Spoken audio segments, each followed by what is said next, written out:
Assalamualaikum warahmatullahi wabarakatuh. Terima kasih atas kesempatan Bapak dan Ibu yang telah memberikan waktu luangnya untuk saya.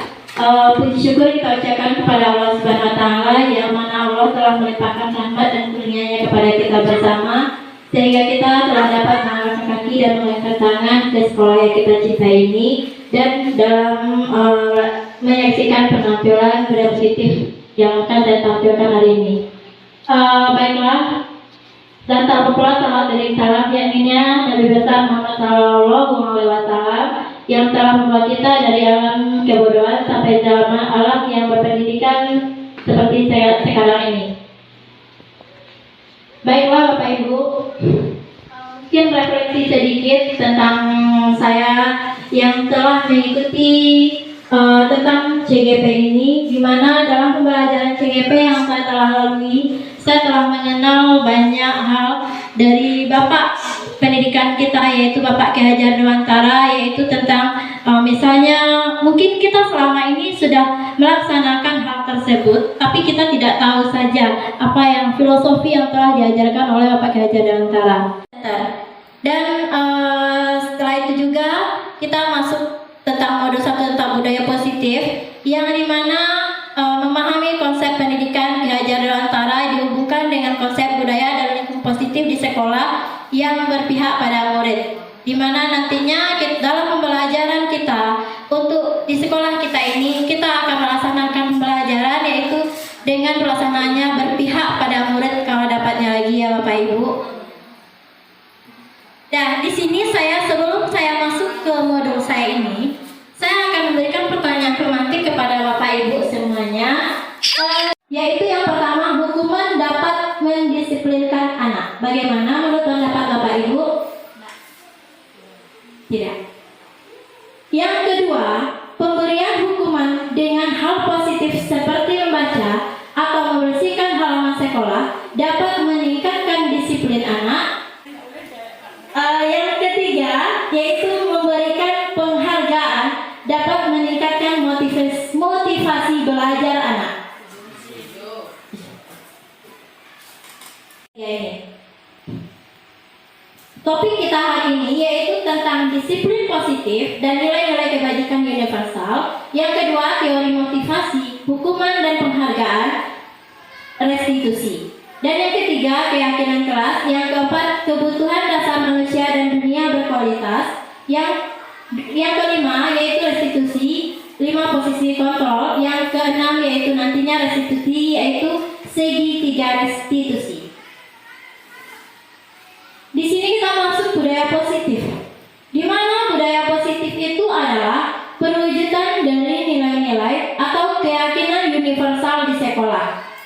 Nilai-nilai yang kita tuju adalah seperti di sini, yaitu nilai kebajikannya seperti jujur, disiplin, tanggung jawab, dan sopan, dan lain-lain. Di mana nilai-nilai kebajikan inilah yang dijadikan universal. Maksudnya keyakinan universal, maksudnya di sini, jika kita sudah memberikan suatu penerapan nilai-nilai tersebut kepada anak kita dari SD ini, maka dari untuk SMP sampai anak itu melanjutkan pendidikan tinggi, anak itu akan mengembangkan nilai-nilai yang ada kita terapkan dari anak kita tersebut dari kecil ini.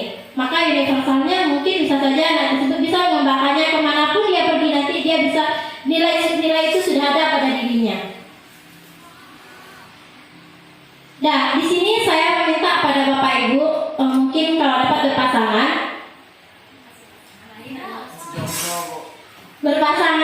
di sini ada A dan B. Bapak dan Ibu, saya minta untuk berpasangan dulu, cari pasangannya A dan B, di mana Bapak dan Ibu peganglah sesuatu. Maksudnya tuh mungkin ada kertas yang dipegang kertas kecil, dan kertas kecil itu genggam kertas kecil itu dengan syarat mungkin.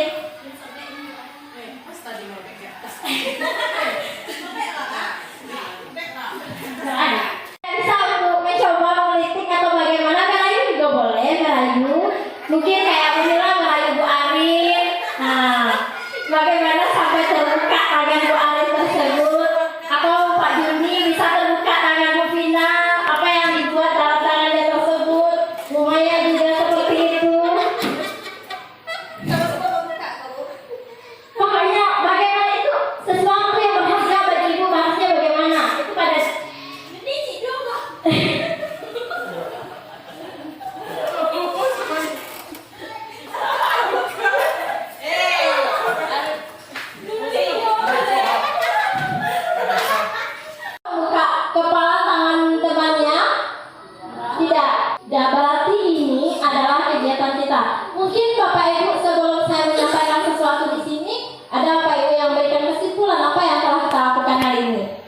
dari kepala tangan tersebut. Coba Pak Yudi.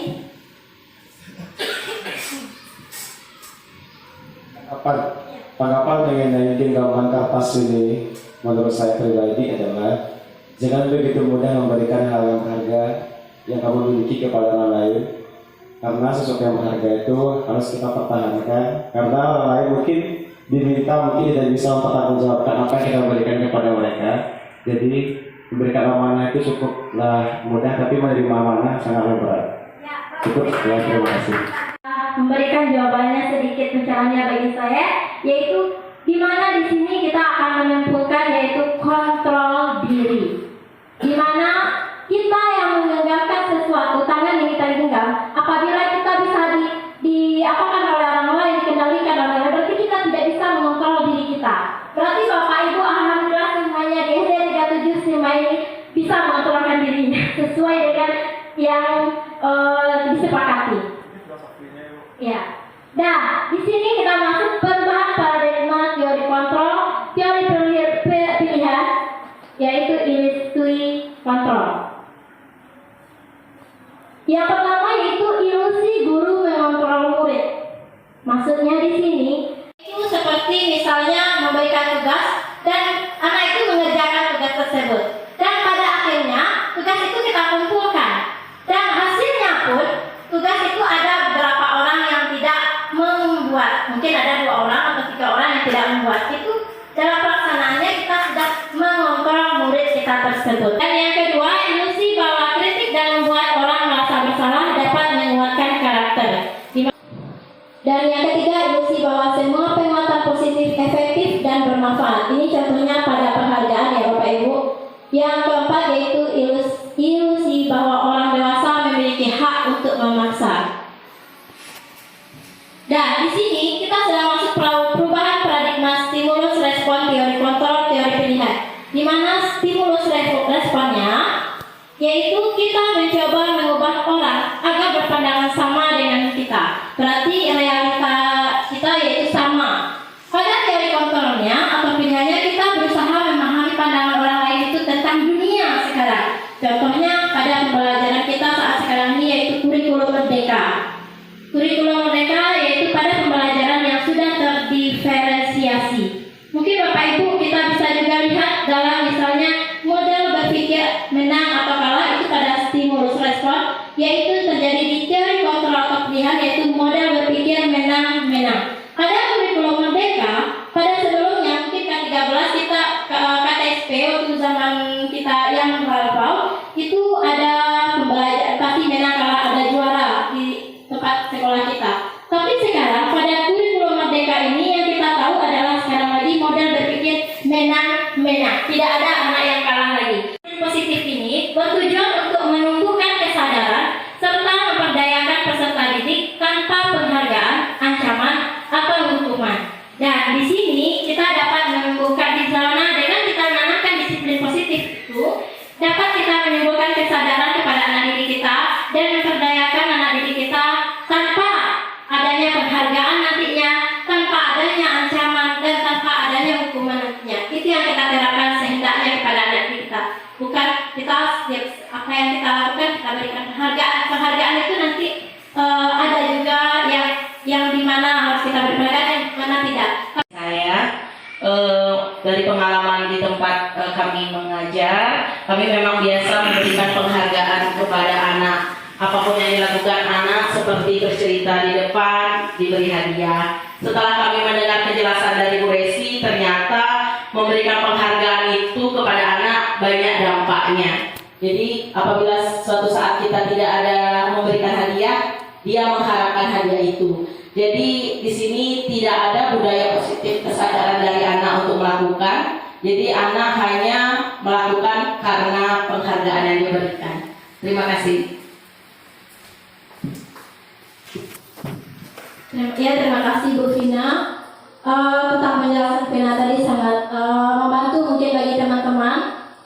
Di mana nantinya kita dengan penghargaan tersebut kita sangat dihukum sekali oleh apa yang telah kita lakukan. Kita lanjut tindakan guru. Di mana di sini ada beberapa soal mencatat 100 kali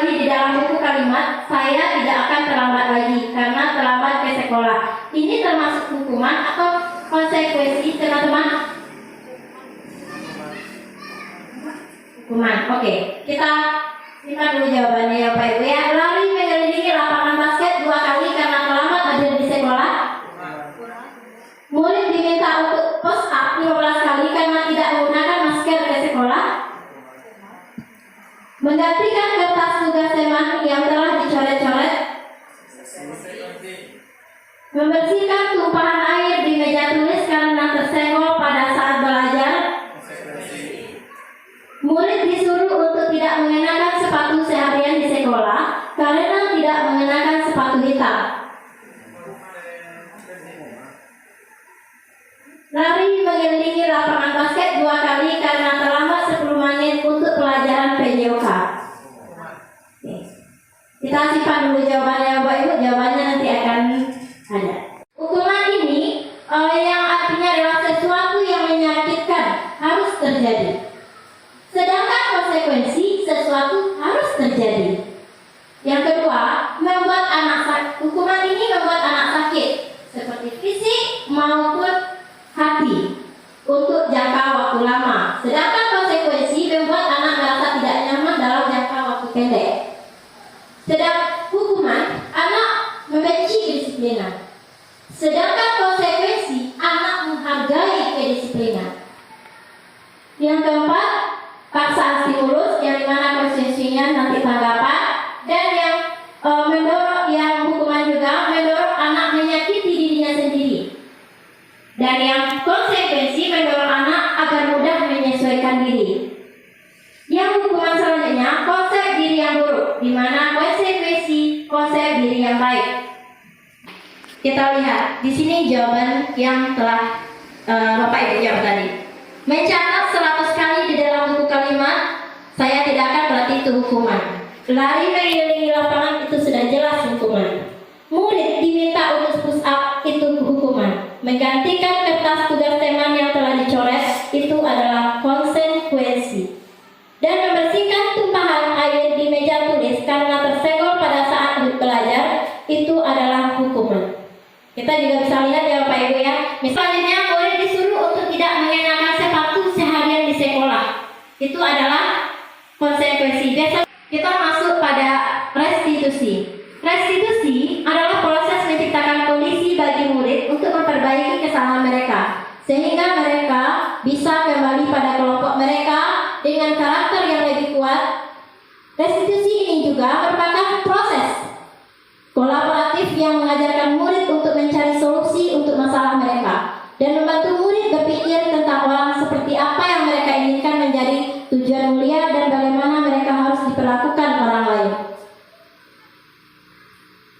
Ciri-ciri restitusi yang pertama bukan untuk menebus kesalahan, namun untuk belajar dari kesalahan. Yang kedua, memperbaiki hubungan. 3, tawaran, bukan paksaan. Yang keempat, restitusi ini menuntut untuk melihat ke dalam diri. Yang kelima, restitusi mencari kebutuhan dasar yang mendasari tindakan. 6, restitusi diri adalah cara yang paling baik. Restitusi fokus pada karakter, bukan tindakan. Restitusi fokus pada solusi. Restitusi ini mengembalikan murid yang berbuat salah walaupun kemana dia pergi, dia menggunakan helm. Mungkin di sini kita tahu ya Pak Ibu ya, karena di sini apa yang kita pikirkan di sini ya Pak Ibu? Iya, keselamatan. Keselamatan kita untuk jika kita kecelakaan nanti, kalau kita sudah menggunakan helm, maka kepala kita sudah terbantu sedikitnya dulu ya Pak Ibu ya. Di sini adalah suatu keyakinan. Mengapa kita memiliki peraturan 3M? Menggunakan masker, mencuci tangan, dan menjaga jarak 15 meter. Itu terjadi waktu COVID-19.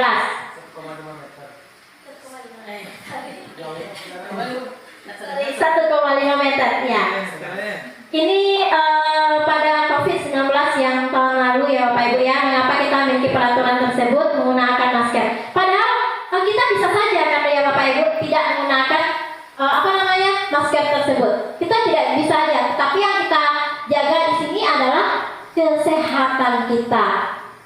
Dan yang ketiga yaitu mengapa kita memiliki peraturan harus datang tepat waktu pada saat mengikuti pelatihan. Mungkin antara Bapak Ibu mungkin ada jawabannya. Kenapa kita datang pelatihan tepat waktu? Kenapa kita bisa tidak terlambat aja?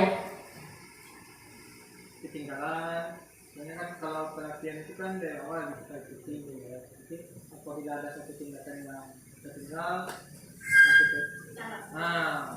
Ya, betul sekali Pak Randy ya. Mengapa kita ya seperti itu? Jika kita datang terlambat, maka kita akan merasa dirugikan. Mungkin ada sesuatu yang beberapa program-program yang telah dijelaskan, tetapi tidak kita dengar. Berarti kita udah ketinggalan. Padahal itu mungkin saja nantinya itu sebagai tugas. Tapi karena kita sudah ketinggalan, apa bisa kita melaksanakan tugas tersebut, Bapak Ibu? Tidak ya Bapak Ibu ya. Nah, itu suatu keyakinan kita. Dalam budaya positif ini ada kelas, keyakinan kelas, jadi nantinya lingkungan positif. Setelah itu kita bisa meningkatkan, mengembangkan budaya positif di sekolah kita.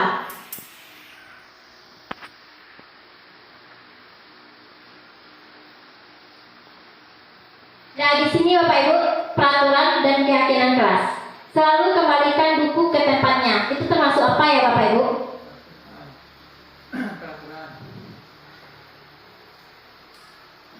Oh, nah di sini kita langsung aja ya Bapak Ibu. Selalu kembalikan buku ke tempatnya. Berarti itu merupakan tanggung jawab. Misalnya datang tepat waktu. Itu termasuk apa ya Bapak Ibu? Di kedisiplinan ya. Dan selanjutnya dilarang mengganggu orang lain. Itu termasuk menghormati orang lain. Bisa juga kita terapkan dari saling menghormati. Dan dilarang melakukan kekerasan. Itu termasuk apa ya Bapak Ibu? Keselamatan atau menghormati orang lain juga. Dan bergantian atau menunggu gilir. Di sini gunakan masker. Gunakan masker di sini adalah seperti kesehatan dan keselamatan juga. Dan jangan berlari di kelas atau koridor. Itu adalah keselamatan dan keamanan untuk kita bagi keyakinan kita. Harus bertahan hidup. Yang kedua, penguasaan. Itu adalah kebutuhan kita Bapak Ibu. Ini identitas gagal yaitu terletak pada kita sebagai guru, yaitu penghukum dan pembuat rasa bersalah. Dan identitas berhasil atau suksesnya kita yaitu terlihat dari teman atau pemantau. Identitas berhasil atau menyindir anak tersebut. Yang kedua, pembuat rasa bersalah, berceramah dan mengatakan kepada muridnya, seharusnya ibu kecewa sama kamu. Jadi anak ibu itu merasa mungkin agak minder atau merasa bagaimana, merasa dia itu bersalah, ya sebenar-benar bersalah seperti itu. Dan yang ketiga yaitu teman, contohnya membuatkan alasan-alasan muridnya. Pemantau, menghitung dan mengukur, dan manajer yaitu mengajukan pertanyaan-pertanyaan. Posisi kontrol, yaitu kasus siswa tidak memakai atribut lengkap ketika upacara bendera. Padahal kita sebagai penghukum patuhi aturan sekolah lalu berdiri di depan kelas. Kita sebagai pembuat rasa bersalah, berapa kali Bu Guru harus memberitahu kamu, Bu Guru kecewa sama kamu. Pemantau, kamu sudah melanggar. Apa peraturan dan konsekuensinya? Teman, ayolah yang tertib buat Bu Guru. Ayolah yang tertib buat Bu Guru bangga. Kali ini tidak apa-apa kamu salah. Itu bagi teman. Manajer, apakah kamu tahu kesalahanmu? Kira-kira bagaimana kamu memperbaiki masalah ini?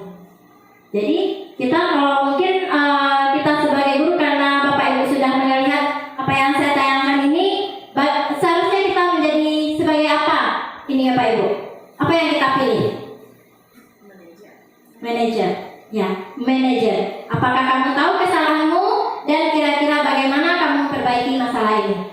Buat dia, ternyata di situ dia memperbaiki. Bagaimana dia cara memperbaiki kesalahannya, dia sudah tahu. Dengan istilahnya kita sebagai penengah ya Bapak Ibu ya.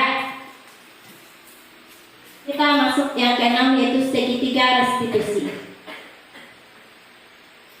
Segitiga restitusi ini yaitu yang pertama yaitu menstabilkan identitas. Yang kedua ada yaitu validasi tindakan yang salah.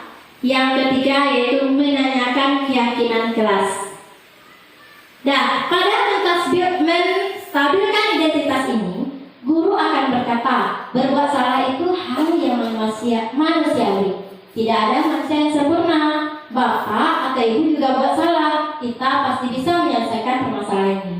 Bapak, ibu tidak tertarik untuk mencari tahu siapa yang benar, siapa yang salah. Bapak atau ibu lebih tertarik untuk menyelesaikan masalah. Kalau anak ibu menyalahkan diri sendiri terus-menerus, apakah kamu bersikap baik pada dirimu sendiri? Seperti itu kita menstabilkan identitas anak kita ya Bapak Ibu. Kamu bisa saja kan melakukan hal yang lebih buruk, tapi kamu tidak melakukannya kan? Kamu pasti punya alasan mengapa melakukannya. Apa yang penting bagi kamu? Kamu boleh tetap berusaha menjaga sikap itu, tapi tambahkan sikap yang lain, yang baru. Yang ketiga, maukah kamu belajar cara lain untuk mendapatkan yang kamu butuhkan tanpa harus memukul?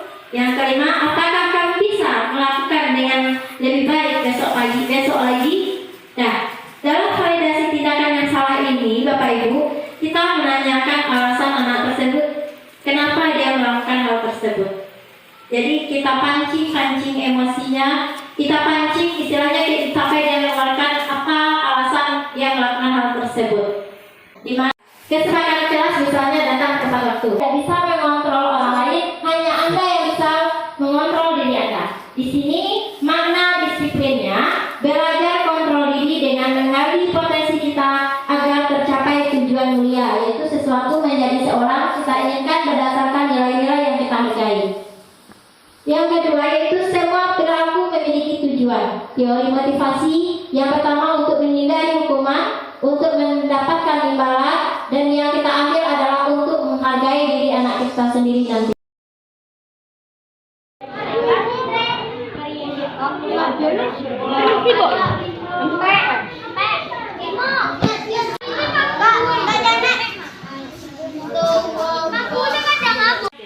Kenapa kamu sering tidak bikin tugas? Apa Fajar sering tidak perhatikan guru ketika mengarahkan? Iya. Apa yang Fajar lakukan ketika guru menjelaskan? Ketika guru menjelaskan, Fajar bermain tanpa setengah tahun itu. Ini pantasan setiap ada tugas, Fajar sering tidak melakukan, tidak selesai tugasnya, dan juga jarang Fajar juga sering tidak dapat nilai ya. Jadi apakah Fajar melakukan hal ini ada alasannya? Ada Bu. Apa alasannya? Karena Fajar mau belajar sambil bermain Bu. Pantasan setiap ada tugas latihan Fajar sering tidak selesai ya, dan Fajar juga jarang mendapatkan nilai. Apakah Fajar punya alasan? Ada Bu. Apa alasannya? Karena Fajar mau belajar sambil bermain Bu. Iya Fajar, tetapi dalam belajar kita tidak boleh bermain. Sekarang coba Fajar pikirkan, tindakan Fajar seperti ini apakah sudah benar? Tidak Bu. Dan apakah sudah sesuai dengan keyakinan kelas kita? Menurut Fajar, apakah keyakinan kelas disiplin itu penting untuk Fajar? Penting. Baik, jadi keyakinan kelas apa yang Fajar lakukan nantinya pada saat guru menerangkan pembelajaran? Fajar harus disiplin dalam belajar, dan ketika kali tepat sekali jawaban Fajar ya, tindakan Fajar tersebut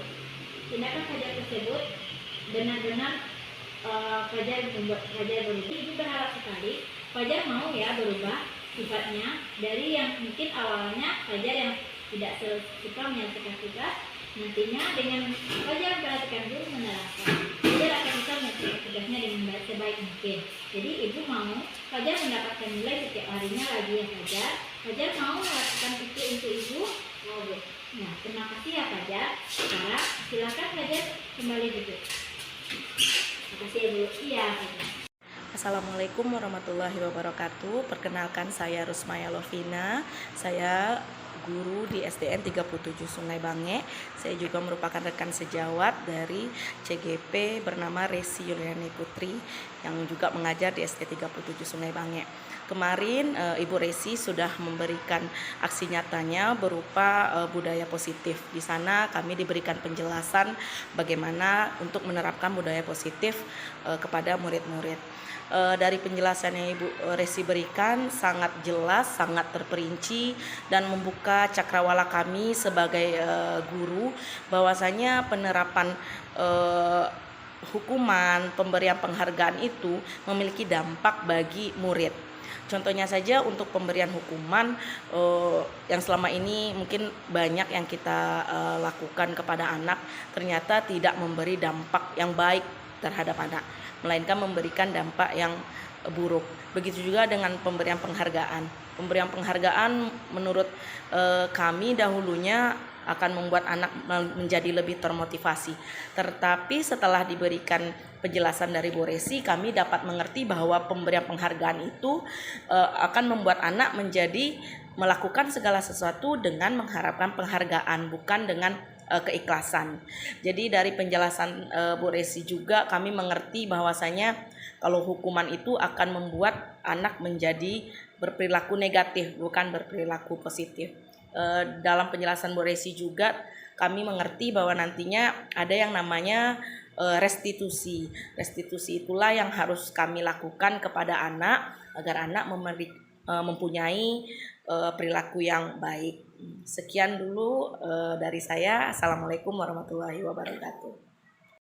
Assalamualaikum warahmatullahi wabarakatuh. Perkenalkan, nama saya Randy Novel Yolanda MPD, guru SDN 37 Sungai Bangi, dan juga merupakan rekan sejawat dari Ibu Resi Yulani Putri SPD, CGP Angkatan 9 Pemerintah Kota Padang.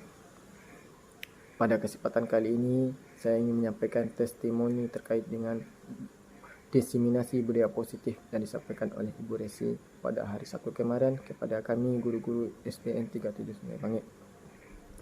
Berdasarkan dari pemaparan yang disampaikan, menambah pengetahuan dan wawasan saya terkait dengan penanaman budaya positif. Ada 3 bentuk penanaman budaya positif yang diterapkan, sebagaimana yang sering dilakukan di sekolah adalah pemberian hukuman untuk siswa yang berperilaku negatif dan pemberian reward kepada siswa yang berperilaku positif. Nah, sebagaimana yang disampaikan Ibu Resi, saya menjadi tahu bahwa pemberian hukuman dan pemberian reward ini hanya bersifat sementara atau berjangka waktu pendek, sehingga tidak ada kesadaran untuk siswa untuk bertindak atau berperilaku ke depannya budaya-budaya positif untuk diterapkan. Nah, bagaimana solusinya agar budaya positif yang kita tanamkan itu dapat terjalin, dapat terlaksana untuk seterusnya, yaitu dengan pemberian restitusi. Sebagaimana disampaikan, pemberian restitusi itu akan membuat siswa mengenal dan menyadari bahwasanya perilaku-perilaku yang dilakukannya itu negatifkah atau positifkah, sehingga dia dapat menilai sendiri. Maka dari itu tertanam pada dirinya bahwasanya jika ini dilakukan, ini adalah perilaku yang kurang baik. Nah, jika ini dilakukan, ini adalah perilaku yang baik, sehingga terkontrol pada dirinya. Nah, hal inilah yang akan saya coba nantinya dengan bersama guru-guru lainnya untuk melakukan dan menerapkan restitusi ini. Dan terima kasih kami ucapkan kepada Ibu Resi yang sudah mau memberikan ilmunya kepada kami, sehingga kami dapat memberikan dampak yang positif terkait dengan perubahan-perubahan pendidikan untuk ke arah yang lebih baik, terutama terkhusus pada siswa-siswa kami SDN 37 Sungai Bangi, sehingga budaya positif itu menjadi karakter pada diri siswa nantinya. Hanya ini yang dapat saya sampaikan. Saya sudahi dengan wabillahi taufik wal hidayah. Wassalamualaikum warahmatullahi wabarakatuh. Yang berlaku di ya. Nah, anak ibu di sini kita akan membuat kesepakatan kelas kita walaupun sudah ada, tapi kita lebih saja kemarin ya. Kita membuatnya lagi untuk lebih nantinya kita akan menanamkan keyakinan di kelas kita. Nah, bisa dipahami. Dan sekarang anak ibu bisa lihat ini adalah posisi yang akan ibu bagikan. Anak ibu semuanya ini hanya berapa ya nanti yang bikin ya. Bikin